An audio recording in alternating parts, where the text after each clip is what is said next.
Dear students, आज के lecture के अंदर हम करेंगे जो आपकी एक्सरसाइज चली हुई थी, कौन का चैप्टर था।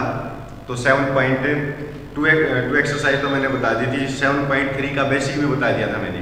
ठीक है, तो जो हमने बेसिक किया था उसी के ऊपर जो है 7.3 एक्सरसाइज है। और इस एक्सरसाइज को करने से पहले मैं आपको थोड़ा सा कोण के बारे में और बता देता हूँ कि जैसे अगर हमारे पास कोण दे रखा है, ठीक है, और इस कोण के आपको ये तो आपके वर्टेक्स होंगे ए बी सी, ये तो आपका वर्टेक्स हो जाएगा और ये आपका परपेंडिकुलर है।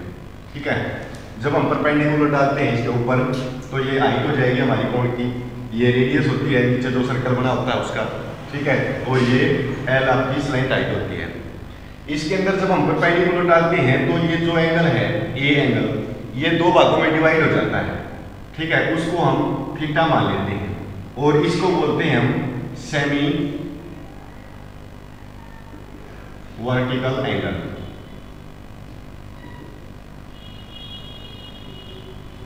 सेमी वर्टिकल एंगल बोलते हैं इसको।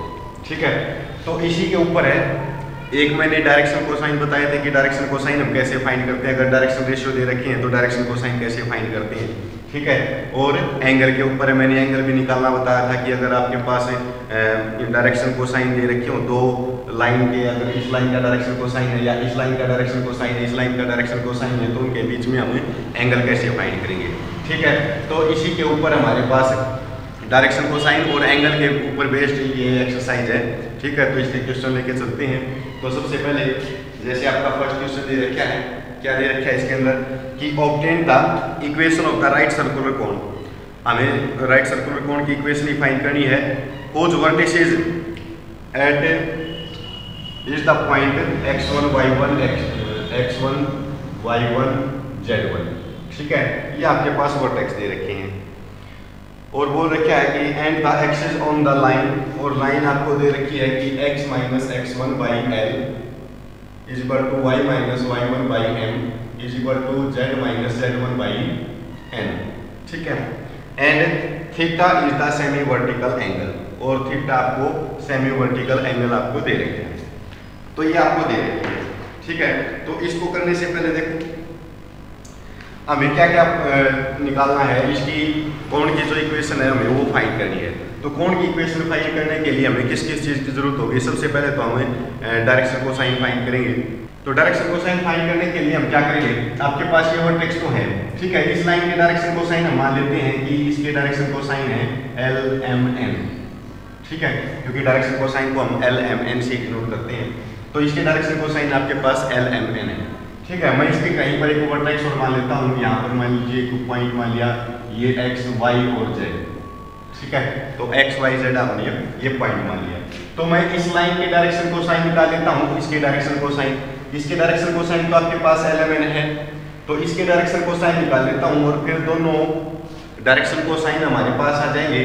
तो फिर हम उनसे इक्वेशन फाइंड कर लेंगे। एंगल आपके पास थीटा दे रखा है। ठीक है, तो थीटा का यूज करके यानी एंगल का यूज करके फिर हम इक्वेशन फाइंड कर सकते हैं। तो देखो एक लाइन के तो डायरेक्शन कोसाइन आपके पास एल एम एन है। ठीक है, तो ये तो आपके पास डायरेक्शन कोसाइन है। सेकंड के हम निकालेंगे, तो सेकंड के डायरेक्शन कोसाइन निकालने के लिए हमारे पास ए, और इसको मैं नाम दे देता हूँ मान लीजिए बी। तो A B direction cosine of line A B. तो ए बी के डायरेक्शन कोसाइन अगर हम निकालें तो सबसे पहले हम डायरेक्शन रेशियो निकालते हैं। तो डायरेक्शन रेशियो कैसे निकालेंगे, इसमें से इसको माइनस कर देंगे। ए बी निकाल रहे हैं तो बी में से ए को माइनस करेंगे तो x माइनस x1 हो जाएगा। ठीक है, और y माइनस y1 हो जाएगा और z माइनस z1 हो जाएगा। ठीक है, तो ये आपके पास डायरेक्शन रेशियो हो जाएंगे। ठीक है, अगर मैं इसका मैग्नीट्यूड डिवाइड में कर देता हूँ तो आपके पास डायरेक्शन कोसाइन हो जाएंगे। ठीक है, डायरेक्शन कोसाइन की जगह पर डायरेक्शन रेशियो से भी हम काम चला सकते हैं कि डायरेक्शन रेशियो से भी हम जो है एंगल फाइंड कर सकते हैं। क्योंकि आपने पिछले लेक्चर के अंदर देखा होगा कि मैंने डायरेक्शन कोसाइन फाइंड करके दिखाए थे, फिर उनसे एंगल फाइंड किया था। अगर मैं डायरेक्शन रेशियो से डायरेक्ट एंगल फाइंड करूंगा तो भी हमारे पास वही आएगा। ठीक है, तो इसलिए कोई चेंज नहीं होगा। तो डायरेक्शन रेशियो भी हम लेके चल सकते हैं। तो इन दोनों के बिटवीन हम क्या करेंगे, एंगल फाइंड करेंगे। तो एंगल फाइंड करने के लिए मैंने आपको आइडेंटिटी बताई थी cos theta. L1 L2 plus M1 M2 plus N1 N2 divide by L1 का स्क्वायर प्लस M1 का स्क्वायर प्लस N1 का स्क्वायर और मल्टीप्लाई के अंदर L1 L2 का स्क्वायर प्लस M2 का स्क्वायर प्लस N2 का स्क्वायर। ठीक है, तो इस आइडेंटिटी से हम जो है एंगल फाइंड कर लेंगे। अब आपके पास L M N की वैल्यू तो यानी कि एक लाइन की तो डायरेक्शन कोसाइन है, ये भी हमारे पास है, ये इसको मैं L1 M1 N1 मान लेता हूँ। ठीक है, 1 1 हो जाएंगे, ये L1 है, ये M1 है, ये N1 है, इसको L2 M2 N2 मान लेंगे। ठीक है, अब दोनों की क्या करेंगे, मल्टीप्लाई कर देंगे और डिवाइड में मैग्नीट्यूड कर देंगे, तो cos theta is equal to L1 की इसके साथ मल्टीप्लाई करेंगे तो x माइनस x1 L आ जाएगा plus y minus y1 m आ जाएगा प्लस z माइनस z1 और n आ जाएगा डिवाइड बाई इनका मैग्नीट्यूड करेंगे तो आपके पास आ जाएगा x माइनस x1 इसका square plus y minus y1 इसका square plus z minus z1 इसका स्क्वायर। ठीक है, और मल्टीप्लाई में L का स्क्वायर प्लस M का स्क्वायर प्लस N का स्क्वायर। ठीक है, तो ये आपके पास एंगल निकालेंगे, यानी कि वैल्यू पुट करेंगे तो आपके पास ये आ जाएगा। अब यहाँ से क्या करेंगे, क्रॉस मल्टीप्लाई कर देंगे, तो इसकी मल्टीप्लाई इसके साथ करेंगे तो ये आ जाएगा root x minus x1 plus इसका square plus y minus y1 इसका square plus z minus z1 इसका भी होल स्क्वायर और रूट के अंदर है L square plus M square plus N square. ठीक है, और इसके मल्टीप्लाई में cos थीटा आ जाएगा इज इक्वल टू यहाँ पर x minus x1 into L plus y minus y1 into M plus z minus z1 into N। ठीक है, देखो अगर मैं बोथ साइड स्क्वायर कर देता हूँ तो स्क्वायरिंग बोथ साइड करेंगे तो इसका रूट कैंसिल हो जाएगा, तो ये आ जाएगा x माइनस x1 इसका whole square plus y minus y1 का whole square plus z minus z1 का होल स्क्वायर। ठीक है, और इसके मल्टीप्लाई में है L square plus M square plus N square और cos theta is equal to ये एज इट रहेगा।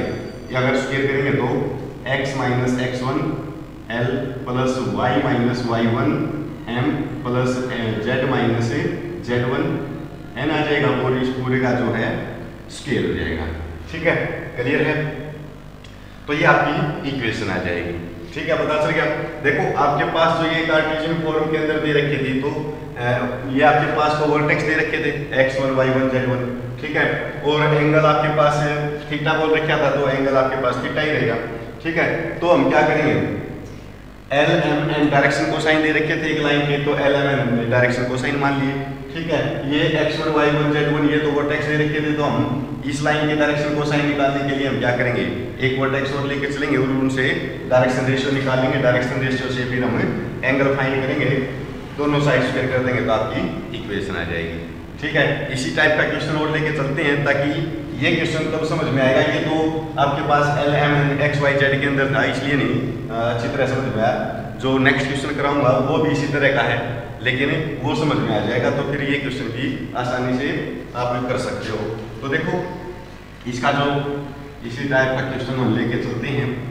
थर्ड क्वेश्चन है इसी एक्सरसाइज का, वो इसी टाइप का है। पहले हम उसको सोल्व करेंगे फिर सेकंड को सोल्व करेंगे। तो देख लेते हैं कि थर्ड क्वेश्चन के अंदर क्या बोल रखा है। थर्ड क्वेश्चन के अंदर बोल रखा है कि find the equation of the right circular cone. वही राइट सर्कुलर कोन की इक्वेशन ही फाइंड करनी है। हुज वर्टेक्स इज P, जिसके वर्टेक्स आपको P दे रखा है 2 -3 और 5, axis PQ which makes equal angle with the coordinate axis. यानी कि अब की बार क्या है कि इक्वल PQ जो है इक्वल एंगल बना रहा है अपने कोऑर्डिनेट एक्सिस के साथ, and semi vertical angle is 30। तो देखो अब की बार एंगल आपको 30 दे रखा है। ठीक है, और इक्वल एंगल बोल रखा है आपको कि ये जो है इक्वल एंगल बना रहा है। ठीक है, और इसमें जो जो बातें हैं और P पॉइंट आपके पास वर्टेक्स आपको दे रखा है 2 -3 और 5। ठीक है, ये चीजें दे रखी हैं, वही हमें कोण की इक्वेशन ही फाइंड करनी है। तो देखो क्या करेंगे हम, जो आपके पास मान लीजिए एक कोण है, ठीक है, राइट सर्कुलर कोन बोल रखा है, तो नीचे जो है सर्कल बनेगा इसके अंदर। अब ये आपके पास P पॉइंट दे रखा है, ठीक है, P पॉइंट बोल रखा है 2 माइनस का 3 और 5।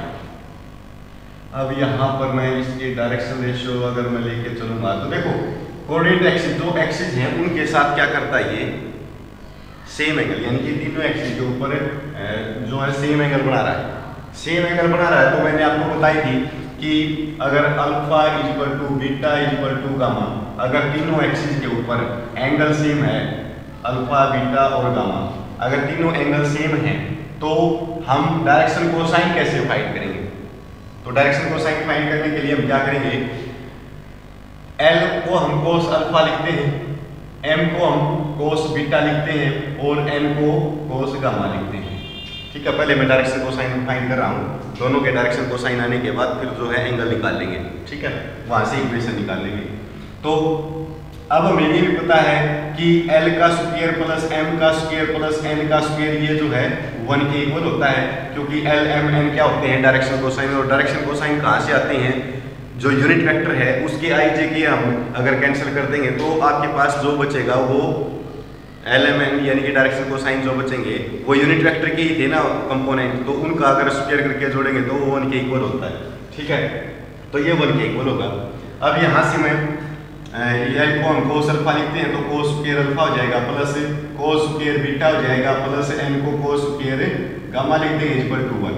अब बोल क्या रखा है कि तीनों एंगल सेम है, अगर तीनों एंगल सेम है तो यहाँ पर ये तीनों एंगल जहाँ पर मैं अल्फा बीटा दिखाई दे रहा है वहाँ पर भी अल्फा लिख सकता हूँ, गामा की जगह पर भी अल्फा लिख सकता हूँ, तो यहाँ पर आ जाएगा cos square alpha plus cos square beta की जगह पर भी अल्फा लिख देंगे plus cos square alpha is equal to 1। अब ये 3 कोस स्क्वायर अल्फा हो जाएगा इज इक्वल टू 1। अगर मैं 3 को साइड लेके जाऊंगा तो cos square alpha is equal to 1/3, दोनों साइड अगर रूट कर देंगे तो ये कैंसिल हो जाएगा, तो cos alpha is equal to 1/√3, plus minus का लेके चलो तो प्लस माइनस का, तो कोस अल्फा की वैल्यू आई है। कोस बीटा की निकालेंगे तो दोनों एंगल सेम है तो बीटा की वैल्यू भी यही आएगी, गामा की वैल्यू भी यही आएगी, यानी कि L की वैल्यू आपके पास ये आई है तो M की वैल्यू भी आपके पास यही आएगी और N की वैल्यू भी आपके पास 1/√3 आएगी, यानी कि तीनों एंगल जो हैं 1/√3 1/√3 1/√3 ये आपके पास डायरेक्शन कोसाइन आ जाएंगे इस लाइन। ठीक है, तो डायरेक्शन कोसाइन पता चल गया कैसे निकालें यहाँ से, क्योंकि तीनों एंगल ये बात बोल रखी थी तो इससे जो है हम डायरेक्शन कोसाइन निकालेंगे एक लाइन की। अब आपको वर्टेक्स दे रखे हैं, तो वर्टेक्स दे रखे तो एक P पॉइंट में यहाँ पर A पॉइंट मान लेता हूँ और या फिर आपको PQ दे रखा शायद, चलो X Y Z। ठीक है, तो हम यहाँ से PA फाइंड कर लेंगे, तो PA जब हम फाइंड करेंगे तो क्या आएगा आपके पास, X में से इसको माइनस कर देंगे। ठीक है, तो X माइनस का 2 और Y माइनस प्लस का 3 हो जाएगा और Z माइनस का 5 हो जाएगा, तो ये आपके डायरेक्शन कोसाइन आ जाएंगे, डायरेक्शन रेशियो आ जाएंगे किसके, direction ratio of line PA। अब PA के आपके पास डायरेक्शन रेशियो है, यहाँ से भी मैं डायरेक्शन रेशियो निकाल सकता हूँ या फिर आप यहाँ से डायरेक्शन कोसाइन निकाल सकते हो। ठीक है, इसके डायरेक्शन रेशियो अगर हम निकालेंगे तो जो मैग्नीट्यूड है उसको हम खत्म कर देंगे तो 1 1 1 आ जाएंगे आपके पास, यानी कि इसके डायरेक्शन रेशियो तो 1 1 और 1 लेके चलेंगे और इसके डायरेक्शन रेशियो हम निकाल लेंगे। ठीक है, ये अब दोनों के बीच में हम क्या करेंगे, एंगल फाइंड कर लेंगे। एंगल आपको 30 का दे रखा है, ये क्लियर है कॉन्सेप्ट, पता चल गया कि हम डायरेक्शन रेशियो 1 1 1 या डायरेक्शन कोसाइन 1/√3 1/√3 हम क्यों लेकर चले। ठीक है, अब ये पिछला क्वेश्चन हो जाएगा आपका, जिस तरह पिछला क्वेश्चन किया था उसी तरह ये हो गया, क्योंकि आपके पास एक लाइन के डायरेक्शन रेशियो है, दूसरी लाइन की भी डायरेक्शन रेशियो है और उन दोनों के बीच में क्या करना है, एंगल फाइंड करना है। ठीक है, तो कोस थीटा, थीटा की जगह पर आपको 30 दे रखा है, दोनों की मल्टीप्लाई, इसको हम L1 मान लेंगे, M1 मान लेंगे और N1, और ये हमारे पास L2 M2 और N2, दोनों की मल्टीप्लाई कर देंगे और डिवाइड में इनका मैग्नीट्यूड कर देंगे, तो दोनों की मल्टीप्लाई करेंगे तो 1 की इसके साथ करेंगे तो x माइनस का 2 बच जाएगा आपके पास, प्लस इसकी इसके साथ करेंगे तो y प्लस का 3 आ जाएगा, प्लस z माइनस का 5 आ जाएगा और डिवाइड में इनका मैग्नीट्यूड, तो मैग्नीट्यूड करेंगे तो x माइनस 2 का whole square plus Y plus 3 का whole square plus Z minus का 5 का होल स्क्वायर और रूट, इनका मैग्नीट्यूड करना है तो 1 का स्क्वायर प्लस 1 का स्क्वायर प्लस 1 का स्क्वायर। अब cos 30 की वैल्यू, अगर cos 30 की वैल्यू निकालेंगे तो √3/2 आ जाएगी इज इक्वल टू ये x minus 2 plus Y plus 3 plus Z minus का 5 डिवाइड बाई ये तो आ जाएगा आपके पास एच डी रखो इसको तो x माइनस 2 का whole square plus Y plus 3 का whole square plus Z minus 5 का होल स्क्वायर और ये √3 आ जाएगा। अब यहाँ से मैं क्रॉस मल्टीप्लाई कर देता हूँ, इसको तो मैं इसके पास लेके आऊँगा तो √3 और √3 तो पूरा 3 हो जाएगा, तो पूरा 3 और ये हमारे पास एच डी x माइनस का 2 का whole square plus Y plus का 3 का whole square plus Z minus के 5 का होल स्क्वायर, ठीक है, इज इक्वल टू 2 किसके साथ करेंगे तो x के साथ भी y के साथ भी z के साथ भी 2x plus 2y plus 2z हो जाएगा। अब ये देखो 5 और 2 7 में से 5 और 3 7 ये 7 हो जाएगा और 7 में से 3 को माइनस करेंगे तो माइनस का 4 आ जाएगा, ठीक है, और 4 की फिर 2 के साथ भी मल्टीप्लाई करनी है हमें तो 8 हो जाएगा ये, ठीक है, क्लियर है। अब क्या करेंगे दोनों साइड स्क्वायर कर देंगे तो स्क्वायरिंग बोथ साइड, अगर मैं इसका स्क्वायर करूंगा तो 9 हो जाएगा और ये जो है x माइनस 2 का whole square plus y plus 3 का whole square plus z minus 5 का whole square is equal to 2x plus 2y plus 2z minus का 8, ठीक है, ये बच जाएगा आपके पास। अब इससे आगे अगर सोल्व करना चाहो तो इनकी आइडेंटिटी ओपन कर सकते हैं हम, ठीक है, नहीं तो आपके पास मैंने पिछले क्वेश्चन में यहीं तक छोड़ा था क्वेश्चन, ठीक है, वो बस L M N X Y Z के अंदर था इसलिए आपको इस तरह दिखाई दे रहा था। तो देखो अगर आगे सोल्व करेंगे तो 9 तो एज इट इज रहेगा, इसकी आइडेंटिटी ओपन करेंगे a square plus b square और माइनस 2ab प्लस यहाँ पर a का स्क्वायर प्लस b का स्क्वायर और प्लस का 2ab, यहाँ भी आपके पास a का स्क्वायर प्लस b का स्क्वायर और माइनस का 10z हो जाएगा और इज इक्वल टू इसको भी मैं इस साइड लेके आऊंगा तो माइनस का 2x माइनस का 2y और माइनस का 2z और प्लस का 8 इज इक्वल टू 0। अब 9 के अंदर मल्टीप्लाई कर लेता हूँ मैं, पहले सोल्व कर लेंगे फिर अंदर मल्टीप्लाई करेंगे तो ये आ जाएगा x square plus y square plus z square, पहले स्क्वायर वाले लिख लेंगे। अब x वाले स्टेटमेंट है 4x और आपके पास और तो है नहीं तो माइनस का 4x प्लस का 6y है और माइनस का 10z है। अब देखो विदाउट एक्स वाई वाले तो ये 4 9 13 और ये हो जाएगा 13 में इसको ऐड करेंगे तो ये प्लस का बच जाएगा आपके पास 8 और 3 माइनस का 2x माइनस का 2y माइनस का 2z और प्लस का 8 इज इक्वल टू 0। अब 9 के अंदर मल्टीप्लाई कर लेते हैं तो 9 के अंदर मल्टीप्लाई करेंगे तो 9x square plus 9y square plus 9z square minus तो ये 36x प्लस का 54y माइनस का 90z और प्लस का 9 इसके साथ करेंगे तो 2 7 बच जाएगा तो और 7 30 ये आ जाएगी शायद माइनस का 2x माइनस का 2y और माइनस का 2z और प्लस का 8 इज इक्वल टू 0। अब देखो x square y square z square तो एज इज रहेगा तो ये तो हम एज इज लिखेंगे 9x square plus 9y square plus 9z square minus, अब देखो 13x और माइनस का 2x तो माइनस का 38x हो जाएगा। अब ये है और ये तो ये माइनस का प्लस का हो जाएगा 52y और ये हो जाएगा आपके पास माइनस का 92z और ये आपके पास हो जाएगा प्लस का पूरा 50 हो जाएगा 350 इज इक्वल टू 0, ठीक है, तो ये आपकी इक्वेशन आ जाएगी कौन की, ठीक है, पता चल गया कैसे हमें अगर कोई ये देखो क्वेश्चन कैसे दे रखा है आपके पास एंगल दे रखा था और ये बोल रखा था कि कोऑर्डिनेट एक्सिस के साथ जो इक्वल एंगल बना रहा है तो इक्वल एंगल बना रहा था और वो वर्टेक्स दे रखे थे।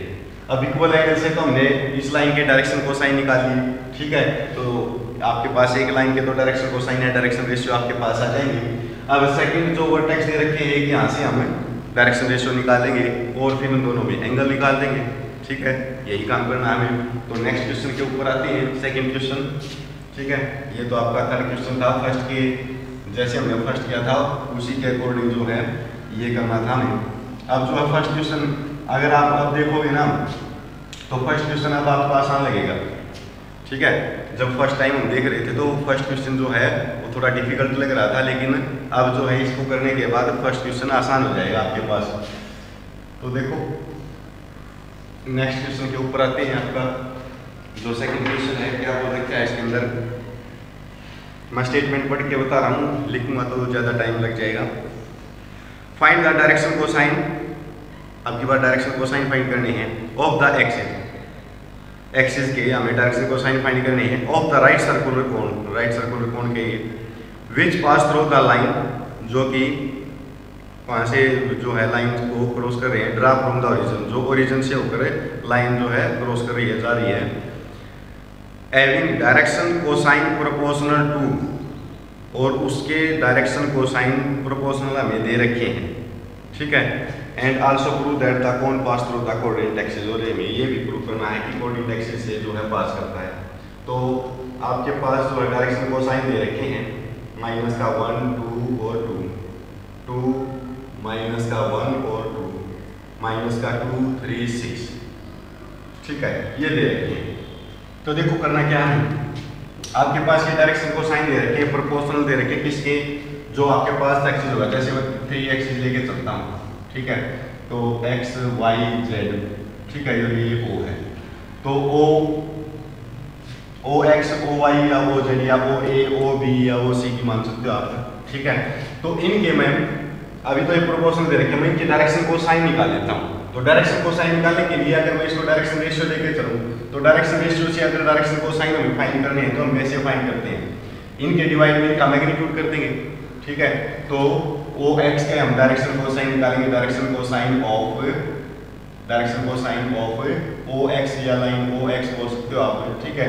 तो क्या आ जाएंगे, माइनस का 1 बाई इनका रूट, तो 1 का स्क्वायर प्लस 2 का स्क्वायर प्लस 2 का स्क्वायर, यहाँ भी आपके पास 2 बाई यही आ जाएगा, तो ये 4 और 9 आ जाएगा रूट के अंदर, और यहाँ भी 2 के डिवाइड में 9 का रूट करेंगे तो 3, यानी कि आ जाएगा माइनस का 1 बाई 3 2 बाई 9 3 आ जाएगा यहाँ भी, और ये भी 2 बाई 3, ठीक है। तो एक लाइन के तो आपके पास है।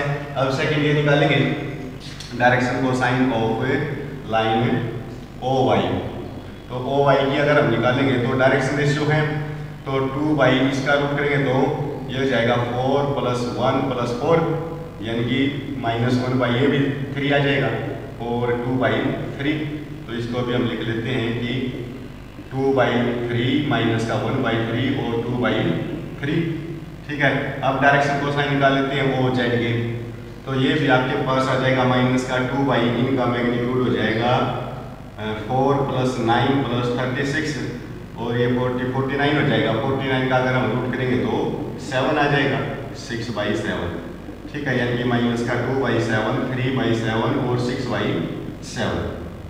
तो ये आपके पास डायरेक्शन कोसाइन है तीनों के। अब देखो अगर मैं एंगल निकालूंगा तो कोस थीटा, तो फर्स्ट से लेके चलते हैं, तो cos theta is equal to आ जाएगा माइनस का 1 बाई 3, और अगर हम कोण के अंदर लेके चलेंगे तो उसके डायरेक्शन में कोसाइन हम एल एम एन मान के चलते हैं, तो इसकी एल के साथ मल्टीप्लाई प्लस 2 बाई 3 इसकी एन के साथ प्लस 2 बाई 3 इसकी एन के साथ, ठीक है। ये तो कोस थीटा इसके साथ आ जाएगा। अगर इसके साथ निकालेंगे तो एंगल तो तीनों में सेम आएगा, तो मैं इक्वल रख सकता हूँ यहाँ पे, तो ये आ जाएगा 2 बाई 3 एल माइनस का 1 बाई 3 एम और प्लस का 2 बाई 3 एन, ठीक है, इज इक्वल टू, यहाँ भी मैं इसके साथ निकालेंगे तो भी तीनों इक्वल हो गए, तो माइनस का 2 बाई 7 एल हो जाएगा प्लस 3 बाई 7 एम हो जाएगा प्लस 6 बाई 7 एन हो जाएगा, ठीक है। तीनों में एंगल निकालेंगे तो आपके पास ये आ जाएगा। अब कोई भी दो को इक्वल लेके चलेंगे, अगर मैं फर्स्ट दो को इक्वल लेके चलता हूँ तो आपके पास क्या आ जाएगा, अगर इन दोनों को इक्वल लेके चलेंगे तो देखो एक साइड इकट्ठा कर लेंगे तो माइनस का 1 by 3 L plus 2 by 3 M plus 2 by 3 N, और इसको भी मैं साइड लेके आऊँगा तो ये आ जाएगा माइनस का 2 बाई 3 एल माइनस प्लस का 1 बाई 3 एम प्लस माइनस का हो जाएगा ये भी 2 बाई 3 एन, ठीक है। एक बार तो मैंने ये दोनों लिख दिए, एक बार मैं इन दोनों को ले लेता हूँ, ठीक है। तो आपकी मर्जी है, फर्स्ट और लास्ट को भी ले सकते हो आप, तो मैं इन दोनों को ले लेता हूँ, तो माइनस का 2 by 3 L minus 1 by 3 M plus 2 by 3 N, is equal to minus का 2/7 L प्लस 3/7M और प्लस का 6/7N। ठीक है, अब यहाँ से हम सोल्व कर लेंगे तो क्या आ जाएगा, ये दोनों इक्वल थे। अच्छा, इस साइड लेके आएंगे तो इक्वल टू में 0 बच जाएगी आपकी। ठीक है, ये दोनों लेके चलिए, इसको मैं इस साइड लेके आया हूँ और ये 0 हो जाएगा आपके पास। अब देखो अगर इसकी और इसके साथ कंपैरिजन करेंगे तो ये माइनस का 3/3 हो जाएगा। एलसीएम लेंगे तो माइनस का 3/3 और 3 से 3 कैंसिल हो जाएगा तो माइनस का L बच जाएगा और ये हो जाएगा 3/3 ये बच जाएगा तो 3/3 तो फिर कैंसिल तो प्लस का M बच जाएगा और ये तो दोनों सेम है और माइनस प्लस के हैं तो इक्वल टू 0। अगर मैं L को साइड लेके जाऊंगा तो M इक्वल टू L आ जाएगा आपके पास। यहाँ से भी सोल्व कर लेते हैं, मैं इसको इस साइड लेके आऊँगा पहले, माइनस का 2/3L माइनस का 1/3M और प्लस का 2/3M। इसको इस साइड लेके आएंगे तो प्लस का 2/7L माइनस का 3/7M प्लस का ये माइनस का आ जाएगा 6/7N इज इक्वल टू 0। तो इन दोनों में एलसीएम लेंगे तो 21 एलसीएम आ जाएगा तो ये आ जाएगा माइनस का 14 और ये प्लस का 6 आ जाएगा L। इन दोनों में एलसीएम लेंगे तो ये माइनस का आ जाएगा वही 21 एलसीएम आ जाएगा तो माइनस का 7M तो कॉमन निकालेंगे हम। ठीक है, माइनस का 7 और ये प्लस का आ जाएगा, माइनस हमने बाहर निकाली है तो ये आ जाएगा 9। ठीक है, इसके साथ ओके, इसके साथ करेंगे तो M तो इसके साथ आ जाएगा प्लस फिर वही 21 एलसीएम तो 7 इसके साथ करेंगे तो 14 और इसके साथ करेंगे तो माइनस का 18 N आ जाएगा इक्वल टू 0। तो ये बच जाएगा आपके पास माइनस का 5/21L माइनस का ये बच जाएगा ये हो जाएगा आपके पास 16/21M प्लस ये हो जाएगा आपके पास माइनस का 4 तो माइनस का 4/21N इज इक्वल टू 0। अब 21 एलसीएम लेके मैं उस साइड लेके जाऊंगा तो माइनस ही मल्टीप्लाई कर देंगे तो यह आ जाएगा आपके पास 5L plus 16M plus 4M is equal to 0। ठीक है, तो यह आ जाएगा आपके पास। ठीक है, अब M की जगह पर मैं L भी पुट कर सकता हूँ, यानी कि दो इक्वेशन है अब आपके पास। तो इन दोनों इक्वेशन में देखिए हम क्या करेंगे, या तो M की जगह पर L पुट कर देंगे या L की जगह पर M पुट कर देंगे। ठीक है, तो इसको मैं ऊपर से साफ कर देता हूँ, पहले एक बार चेक कर लेते हैं कहीं पे कोई, अगर इन दोनों को एक बार रखेंगे तो इसको इस साइड लेके आएंगे तो माइनस का ये प्लस का और ये माइनस का। ठीक है, सोल्व करेंगे तो ये आ जाएगा। यहाँ पर देख लेते हैं, अगर इन दोनों को एक बार रखेंगे तो ये तो प्लस का था तो यहाँ ये प्लस का आएगा भी, तो ये प्लस का है, ये प्लस का है, ये प्लस का है तो ये फिर 20 हो जाएगा। ठीक है, तो 20 तो मैं यहाँ पर 20 आ जाएगा आपके पास। अब अगर मैं 4 से डिवाइड करूँगा तो 5L प्लस 4M और plus N is equal to 0। ठीक है, बाकी तो ये भी ठीक है, फिर ये भी ठीक है। ठीक है, तो आपके पास ये इक्वेशन आ जाएगी। ठीक है, मैं ऊपर से साफ कर देता हूँ।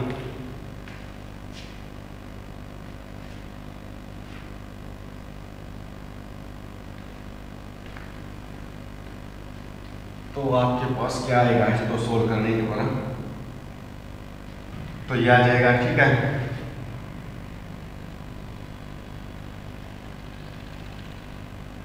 ये 20 है और ये माइनस का है और ये भी आपके पास माइनस का है।